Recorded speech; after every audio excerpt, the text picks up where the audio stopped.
Assalamualaikum warahmatullahi wabarakatuh. Fikih muamalah akan senantiasa berusaha mewujudkan kemaslahatan, mereduksi permusuhan dan perselisihan di antara manusia. Allah tidak akan menurunkan syariat kecuali dengan tujuan untuk merealisasikan kemaslahatan hidup hambanya. Tidak bermaksud memberi beban dan menyempitkan ruang gerak kehidupan manusia. Salah satu bentuk dari muamalah tersebut adalah sistem bagi hasil atau kerjasama antara pemilik modal dengan pengelola yang pembagian hasilnya menurut perjanjian yang telah disepakati.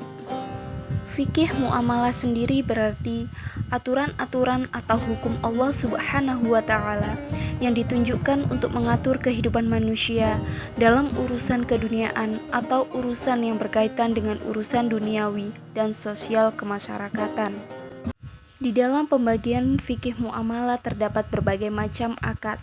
Di antaranya, yang pertama, murahobah adalah akad jual beli ini menekankan mengenai harga jual dan keuntungan yang disepakati oleh para pihak, baik itu penjual atau pembeli. Yang kedua, salam, akad jual beli berdasarkan cara pemesanan.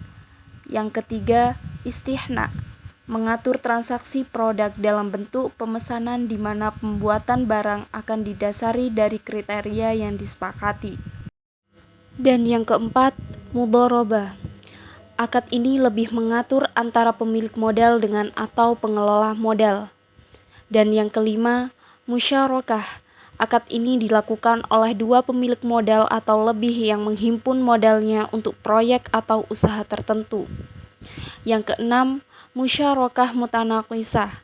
Akad ini mengatur dua pihak atau lebih yang berkongsi untuk suatu barang dan banyak akad lainnya. Di dalam suatu akad jual beli pastilah terdapat wadah yang biasa disebut dengan pasar.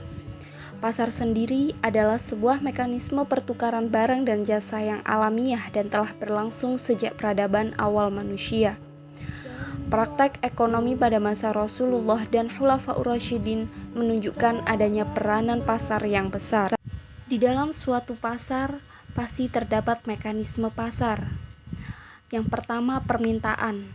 Faktor penentunya yaitu harga, pendapatan konsumen, harga barang lain yang terkait, selera, ekspektasi, dan maslahah.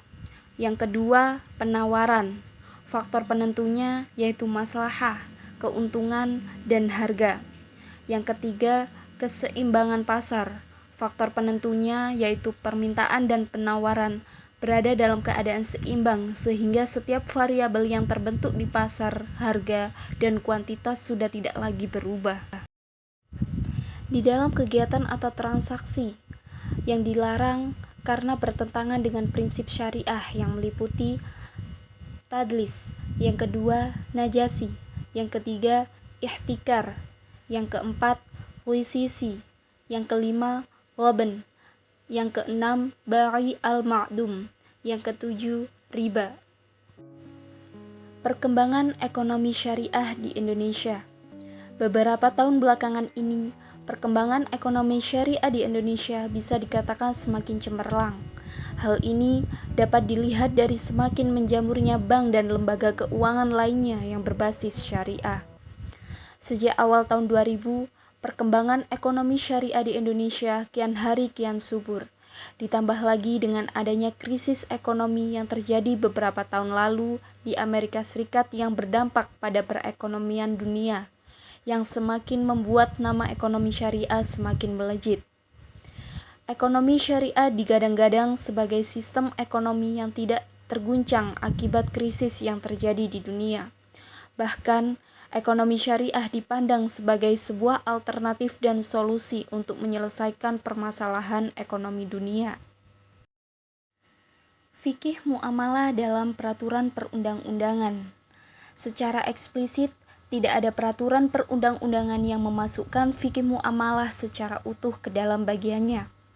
Undang-undang hanya mengatur hal yang berkaitan dengan perbankan syariah yang memang dirasa sangat penting oleh masyarakat.